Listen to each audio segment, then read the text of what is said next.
네, 안녕하세요. 아나운서 박신영입니다. 이제 2018-2019 프로농구 개막이 정말 코앞으로 다가왔습니다. 그래서 저희가 오늘 기자 세 분을 모시고 함께 이번 시즌 프리뷰를 해볼까 하는데요. 먼저 자기소개 부탁드립니다. 네, 안녕하세요. 바스켓 코리아 이재범 기자입니다. 오, 반갑습니다. 저는 스포츠조선 유동혁입니다. 반갑습니다. 네, 마지막 루키더 바스켓 박상혁입니다. 반갑습니다. 저희가 사실 처음에 이렇게 딱 카메라가 돌면 프로그램 제목부터 얘기를 하면서 안녕하세요 이렇게 인사를 드려야 되는데 저희 앞에 계신 담당자분께서 저에게 큰 숙제를 하나 주셨어요.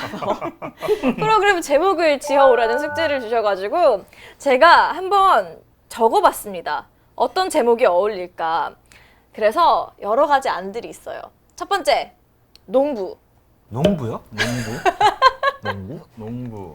농구, 공부. 아, 다음 거를 듣는 게 두 번째, 농사. 농사. 우리가 농사꾼처럼 생기긴 했죠. 농구를 사랑하는 사람들이 하는 이야기이기 때문에 농사. 세 번째, 농기구. 농기구. 지금 전원을 들고 찍어요?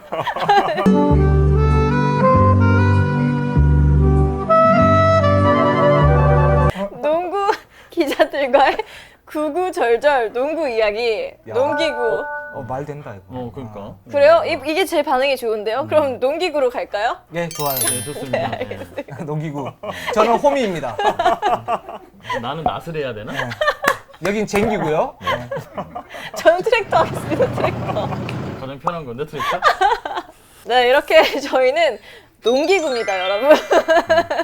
아무튼 이게 좀 귀에 쏙쏙 들어오잖아요, 그렇죠? 그럼요. 네. 왜냐면 제목을 이렇게 농기구라고 해놓으면 이게 뭐지? 하고 들어올 거 아니에요, 그죠? 그렇죠. 그래서 네, 농기구. 농구 기자님들과의 구구절절 농구 이야기 지금부터 본격적으로 시작하도록 하겠습니다. 네, 먼저 2017-18 시즌부터 좀 분석을 해봐야 될 것 같아요. 지난 시즌 총평 좀 한 분씩 해주세요.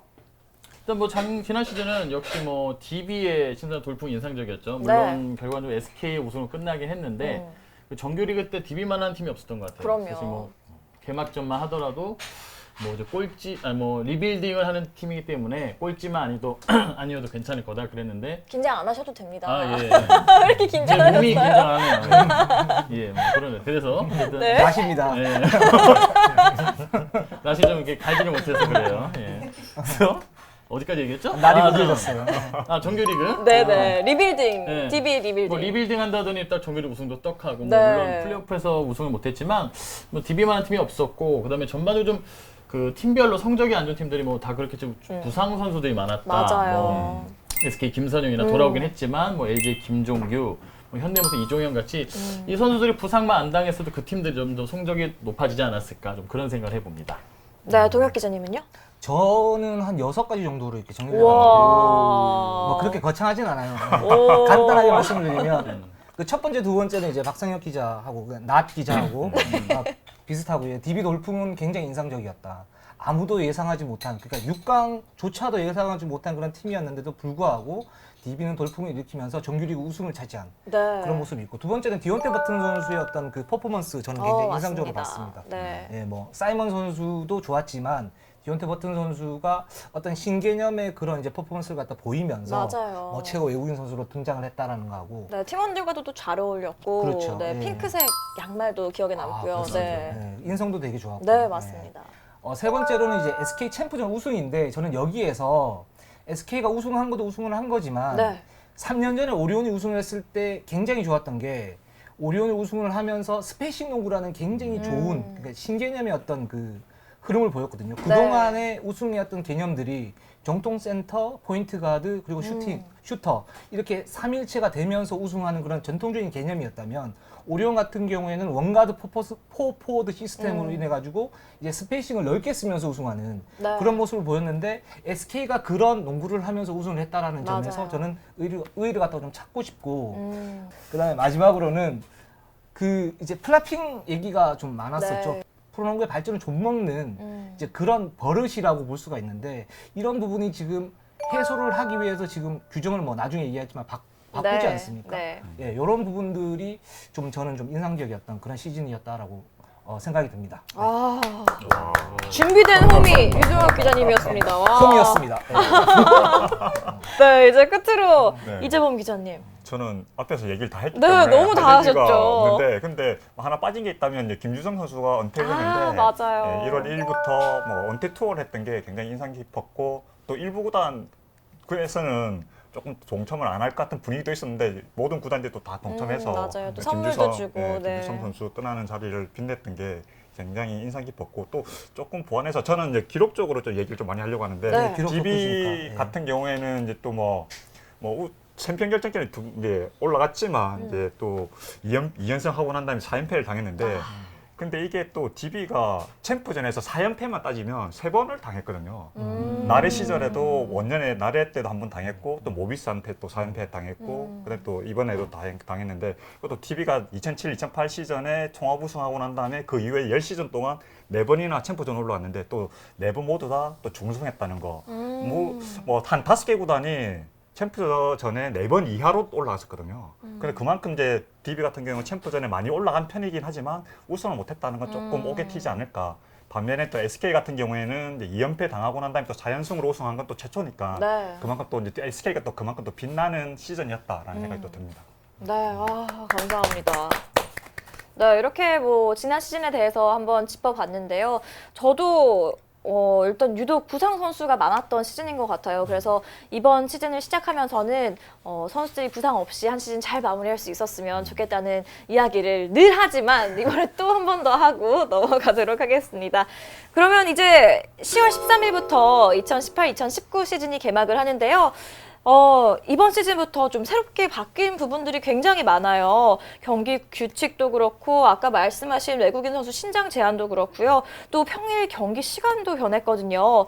일단 가장 먼저 경기 시간에 대해서 좀 박상혁 기자님께서 설명해 주시겠어요? 예, 지난 시즌까지는 평일 경기가 7시에 시작이 됐었는데 올 시즌부터는 이제 7시 반에 시작이 됩니다. 주말 네. 경기는 뭐 그대로 오후 3시, 오후 5시 두 번 나눠 진행되고 뭐 평일 경기를 7시 반을 바꾼 이유는 역시 좀 30분 정도 늦춰서 그 일반 직장인들이 좀 일을 끝내고 경기장에 올 수 있게끔 사실 7시에 시작을 하면 뭐 6시가 퇴근 시간이라고는 하지만 현실적으로 그렇게 쉽지 않거든요. 그렇죠. 어떤 직장들이 6시에 딱 끝내주지 않기 때문에 네. 그런 점에서 좀 더 좀 팬들을 끌어들이기 위한 변화지 않나 싶고 이거는 굉장히 좋은 것 같아요. 네, KBL이 뭐 이제 마케팅을 해야 되는 거고 뭐 인기가 지금 좀 많이 떨어져 있는데 근데 실질적인 마케팅 자체가 그렇게 뭐 어려운 부분은 아니거든요. 네. 뭐 이런 부분도 지금 7시인데 7시 반으로 늦춰가지고 직장인들이나 아니면 뭐 학생들도 있지 않겠습니까? 그런 농구 팬들의 어떤 그 편의가 다 봐주는 것들 이런 것들이 뭐 실질적인 그리고 굉장히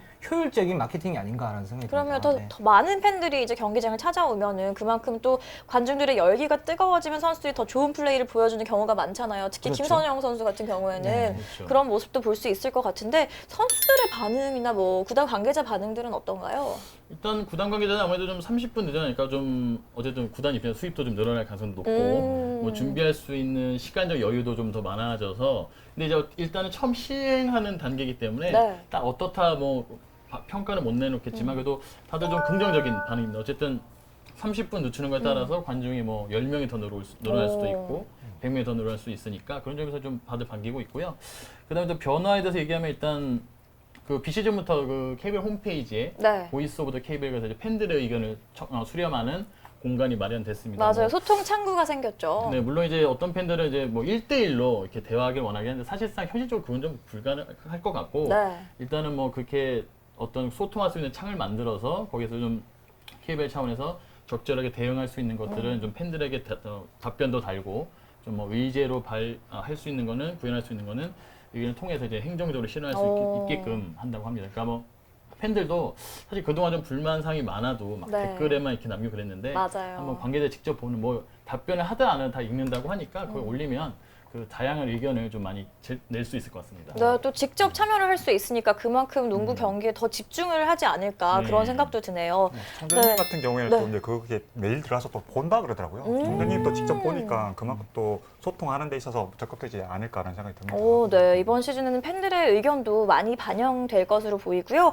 그리고 또 가장 크게 논란이 있었던 외국인 선수 신장 제한.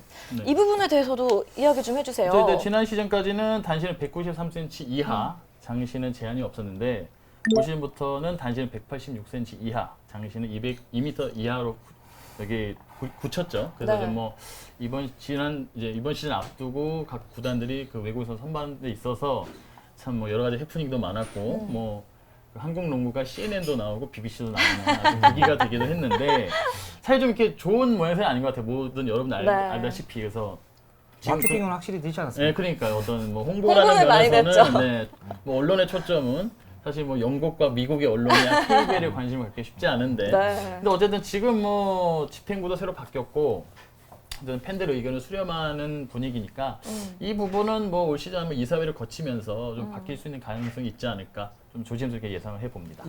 사실 애초에 이 룰이 바뀐 게 한국 선수들이 더 멋진 화려한 플레이를 보여줬으면 좋겠다 이런 취지에서 좀 바뀐 거잖아요. 그런 부분도 이번 시즌에 좀 볼 수 있을까요? 일단 그 단신 외국인 선수가 들어오게 되면 기본적으로 가드들이 움직이는 속도가 빨라질 수 있죠. 그러니까 트랜지션이 늘어날 수 있는 그런 긍정적인 부분이 있는데 네. 단점은 뭐냐면 이 선수들이 팀 원들하고 같이 호흡을 맞추면서 그런 플레이를 갖다 펼치면 시너지 효과가 나는데 그렇지 않으면 이 밸런스가 무너질 수 있거든요. 개인 플레이를 할 그렇죠. 경우에는. 예.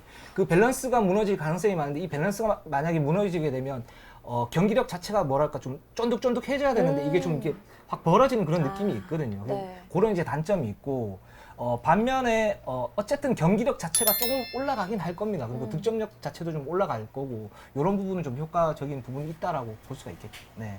이 부분은 이번 시즌에 한번 지켜보고 만약에 좀 반응이 좋지 않거나 결과적으로 봤을 때 좀 좋지 않았다 할 경우에는 좀 다음 시즌에는 바뀔 수도 있다. 이걸 염두에 두시면 좋을 것 같습니다.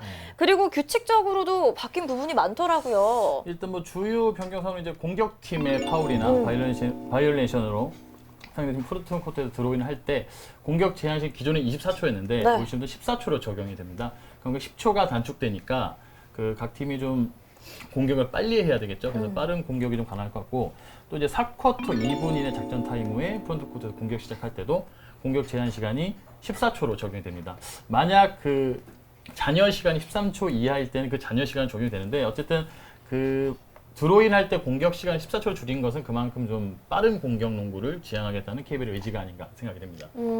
그 외에도 플라핑 룰이 강화됐다면서요. 네, 플라핑 파울 시에 이제 예전에는 그냥 구두 경고, 그러니까 현장에서 네. 경고하는 걸로 그쳤는데 지금 이제 차후 적발을 원칙으로 합니다. 비디오 분석에 의한 차후 적발. 그래서 그게 만약에 걸렸을 때는 1회에서 2회 시에는 20만 원, 그리고 3회에서 4회 시에는 30, 5에서 6회 시에는 50, 7회 이상은 100만 원씩 이렇게 벌금을 부과하게 됩니다. 이거는 굉장히 좋은 제도라고 생각이 들어요. 7회 이상은 그럼 무조건 100만 원인 건가요? 7회도 네. 100만 원, 8회도 100만 원, 9회도 100만 원. 적금을 붓는 거죠.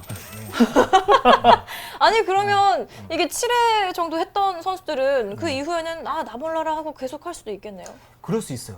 네. 그래서 이게 굉장히 좋은 제도임에도 불구하고 좀 더 강화돼야 된다고 생각이 들어요.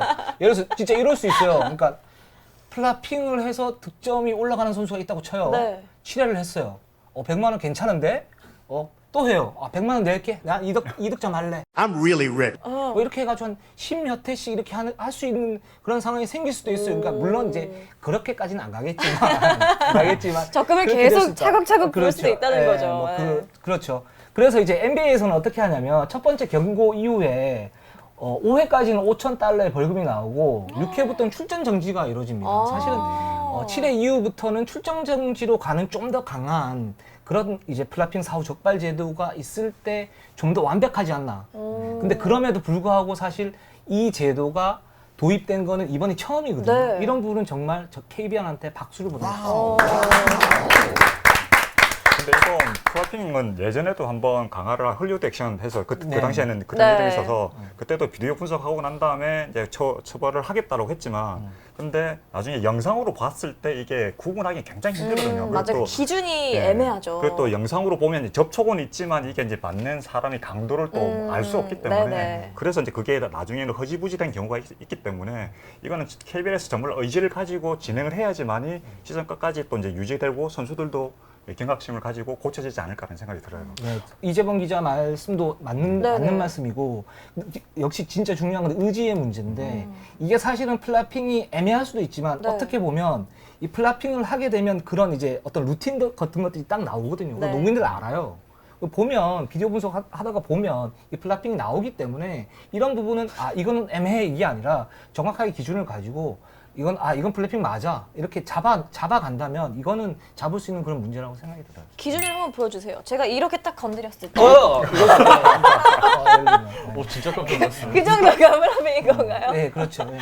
이게 보입니다, 사실은. 애매할 수도 있는데 웬만한 상황에서 이제 플라핑을 하게 되면 그 플라핑을 어떻게 한다는 건 선수들끼리 너무 잘 알고 농구인들이 너무 잘 알아요. 그러니까 알기 때문에 이 부분은 충분히 그렇게 할 수 있지 않을까라는 생각이 듭니다. 근데 저는 이런 경험이 있었거든요. 예전에 한번 네. 영상으로 보고 그다음에 실제로 봤을 때도 플라핑이라는 생각이 들어서 그걸 이제 그 기사화 쓴 적이 있는데 네. 해당 선수가 그건 정말 그때는 플라핑 아니었다, 정말 맞았다라고 얘기해서 그래서 영상 분석하시는 분한테 네. 또 얘기를 해서 정말 이게 플라핑인지 아닌지 얘기를 좀 물어봤더니 그 영상을 정말 천천히 돌려봤더니 접촉이 있었고 저 정도의 뜰림, 뭐 유니폼이 뜰림이라든지 몸의 뜰림이라든지 그런 거 봤을 때 플라핑이 아닌 것 같다라는 얘기를 또 하더라고요. 그러니까 영상 분석할 때도 정확하게 또 그렇게 세세하게 분석하면 이게 플라핑인지 아닌지 분석이 또 될 것 같더라고요. 정말 슬로우 모션으로 해야 네. 되겠네요. 자세히 좀. 그 선수 누구였나요? 얘기를 못하고. 궁금해지는데요? 원래 이런 게 제일 재밌잖아요. 그 선수 누구였나요? 이런 게. 그리고 이번에 또 파울이 더 강화됐다. 좀 파울 작전이 없어졌다. 이런 얘기도 있더라고요. 예, 그전에는 사실 뭐 볼플레이 아닌 경우에도 파울이 그냥 적용이 됐는데 이번 같은 경우는 이제 볼을 가졌을 할 때는 그게 파울이 아니지만 만약 뭐 볼을 가지지 않은 상태에서 접촉하는 파울에 대해서는 유파울을 적용합니다. 뭐 예를 들어서 마지막 공격을 남기고 네. 저쪽에 볼을 가지지 않은 선수한테 일부러 파울을 할 때는 예전에는 그냥 뭐 그냥 파울로 인정이 됐는데 이번 경우는 유파울로 적용이 됐는데 그만큼 이제 좀 경기를 고의로 끊는 거를 막기 위한 의지가 아닌가. 그래서 사실 좀 어떻게 적용이 될지 사실 좀 이렇게 이 룰을 하나를 정해도 그 구성원들 또 어떻게 또 적용하느냐에 따라 달라지는데 우선 좀 어떻게 할지 좀 지켜봐야 될 것 같아요. 유파울 같은 경우에는 네. 이제 피바 룰이 경기 규칙이 적용되는데 예전에 최부영 경희대 전임 감독 네. 같은 경우에는 아마추어 이제 대를 취재 갔을 때 경기 막판에 파울 작전을 하면 최부영 감독이 또 코트 안에서 큰 소리를 많이 치는 편이거든요. 아마 농구에 파울 작전이 어디 있냐라는 얘기를 했었어요. 그러니까 피바 경기 규칙 아래서는 파울 작전이라는 게 개념이 아예 없었던 거죠. 근데 우리들은 이제 프로농구를 보고 프로농구에서는 또 이제 파울 작전이 있었기 때문에 네. 그게 익숙한데 피바 룰 자체가 파울 작전을 허용하지 않는 거고 그리고 또 저희 KBL이 피바 룰을 적용하고 있었지만 그 로컬 룰로서 이제 파울 작전을 허용을 해줬던 거거든요. 근데 그걸 갖다가 피바 룰 정확하게 적용을 시키고 또 피바에서도 유파울을 강화한다는 얘기거든요. 이 네. 파울 작전뿐만 아니라 속공 상황에서 끊는 부분도 정확하게 고의로 끊게 되면 무조건 유파울을 주겠다. 그리고 그 연습 경기 상황에서도 지금 현재 피바 인스트럭터가 와서 보고 있는데 지금 현재 말을 끊으라는 얘기를 하고 아니, 이게 계속 날아다녀가지고. 디렉터가 목이 나갔네요. 정말 저희 진짜 라이브네요. 정말 살아있는 방송. 편하게 하셔도 돼요. 네. 네. 네. 네, 그래서 죄송합니다. 네. 지금 KBL에서 유파울 강화를 하는 데 있어서 피바 경기 규칙하고 그대로 동일하게 가고 있다라고 보시면 될 것 같아요. 이렇게 또 유파울 기준이 좀 더 강화된 데 이어서 4쿼터 2분 이내 작전 타임 이후에는 또 프론트 코트에서 공격을 할 시에 드로인이 14초로 바뀌었다 이런 얘기도 있더라고요. 사령탑들이 잘 이용할 수 있어요. 어떤 부분이냐면 네. 예를 들어서 이제 한 골 싸움인데 한 30초에서 40초 사이가 남았어요. 그랬을 때 이제 프론트 코트 공격 진영에서 그 선택을 하게 되면 14초밖에 없지 않습니까? 네. 근데 공격을 빨리 해요. 그러면 예를 들어서 35초가 남았는데 공격 빨리 해서 5초 안에 끝내가지고 골을 넣었어요. 그러면 30초가 네. 남지 않습니까? 그러면 상대 팀에게 공격권이 넘어가고 24초를 써야 되니까 네. 다음에 또 한 차례 공격을 할 수 있게 되잖아요. 네. 근데 만약에 그게 아니고 이제 백코트 그러니까 수비 지정에서 뚝 올라오게 되면 그럴 수 있는 확률이 줄어들게 되니까 그런 면에서 이제 작전 타임을 부르고 그거를 이제 뭐 프론트 코트에서 할 건지 아니면 백코트에서 할 건지 이걸 잘 선택하는 게 자기가 공격권을 한 번 더 가지고 올 수 있는 그런 기회를 맞게 할 수 있는 그런 제도라고 할 수가 있죠. 네. 감독들 간의 두뇌 싸움이 더욱더 치열해지겠네요. 그렇죠. 근데 네. 경기 규칙에 이제 변경된 게 정확하게는 네. 예전에는 이제 2분 이내에 작전 시간을 부르면 프론트 코트로 가서 24초가 주어졌던 건데 네, 맞아요. 지금은 이제 프론트 코트에서 시작을 할 수도 있고 백코트에서 엔드 베이스 라인에서 시작할 수 있는데 선택을 그거는 할 수가 감독이 있군요. 선택을 할 수 있고 네. 프론트 코트에서 공격을 하면 14초, 베이스 라인에서 시작하면 24초. 그걸 이제 선택을 할 수 있게 바뀐 겁니다. 좀 재밌어지겠는데요? 4쿼터 박빙의 순간에는 이걸 좀 눈여겨봐야 되겠네요. 예, 그래서 작전 타임 이후에 그 감독이 이제 프론트 코트에서 시작을 하게 되느냐 또 뭐 베이스라인 그러니까 백코트에서 시작을 하게 되느냐 이 부분에 대한 선택은 좀 자세히 보시면 더 재미있으실 것 같아요. 예. 그냥 시즌 시작하기 전에 딱 봤을 때 어떤 감독이 이 룰을 가장 좀 잘 활용할 것 같으세요? 제가 일본 전지훈련을 갔었는데 그때 모비스 유작 감독이 한번 썼었었고 오, 실제로 역시 만수. 예, 일본 예, 만수 예. 썼었었고 만수 예, 썼었었고 뭐 출승 감독도 굉장히 잘 이렇게 활용하실 것 같고 아마 이제 스카우터들이 어떤 방식으로 했을 때 가장 효과적일지에 대해서 아마 비시즌 때 준비를 많이 할 거기 때문에 모든 감독들이 연구를 하고 있게 나오지 않을까라는 생각이 듭니다. 에이, 네. 너무 방송용 아닌가요? 아 그렇죠. 네. 티나죠. 솔직하게 어떤 감독이 그래도 가장 이걸 좀 잘 활용해서 재밌게 경기할 것 같으세요? 하나, 둘, 셋. 저는 저는 묵비권을 행사하겠습니다. 하나, 둘, 셋. 저는 출승 감독이나 유작 감독이 잘하실 것 같아요. 일본에서. 예. 다음 하나, 둘, 셋. 저도 추기스 감독, 유재학 감독. 이렇게 묻어가시는 이게 건가요? 좀 평소에 좀 두 분 좀 공부하는 좀 감독 중에 속하시고 어쩌면 팀이 좀 프리랜스한 공격 플레이보다는 좀 이게 꽉 짜여진 좀 조직력의 농구를 좀 선호하시는 타입들이라 그런 준비를 할 수가 있죠. 근데 이제 프리랜스한 농구를 좀 메인으로 한 팀들은 아무래도 좀 그런 셋 오펜스에 대한 좀 그 대응이 적응이 좀 쉽지 않기 때문에 그런 점에서 그 두 팀이 가장 유력하지 않나. 그리고 이상민 감독도 굉장히 잘할 것 같아요. 아니 근데 그러면 다른 감독님들은 평소에 공부를 잘 안 하시는 건가요? 이런 식으로 가신다고 지금 계속 그렇게 좀 현상이 될까봐 말을 안 하려고 했는데 그러지 않습니다. 예. 장난입니다, 장난. 우리 이제 싸워야 되나요? 이렇게 나오시면 이재호 기자 어떻게 생각하세요? 저는 거의 대부분 다 그냥 프론트 코트에서 시작할 걸 생각해요. 왜요, 네, 왜요? 이게 또 공격 농구를 지향하는 경기 규칙이거든요. 또 지금은 또 팬들을 인기를 끌기 위해서라면 조금이라도 네. 빨리 넘어가서 공격하는 게 좋다는 생각이 들어서 베이스라인에서 시작하는 경우는 거의 나오지 않고 프론트 코트에서 그래도 대부분 다 경기 종료 2분 전에는 프론트 코트에서 시작을 했거든요. 맞아요. 하던 대로 하는 감독들이 많아요. 하던 대로 하면서 횟수를 더 가지고 가겠다. 네, 더욱더 재밌는 한 시즌이 되지 않을까 생각이 됩니다. 이렇게 좀 달라진 규칙들을 살펴봤는데요. 이제 본격적으로 팀들 분석을 해봐야 될 것 같아요. 일단 지난 시즌 최하위였던 KT부터 한번 짚어볼까 하는데요.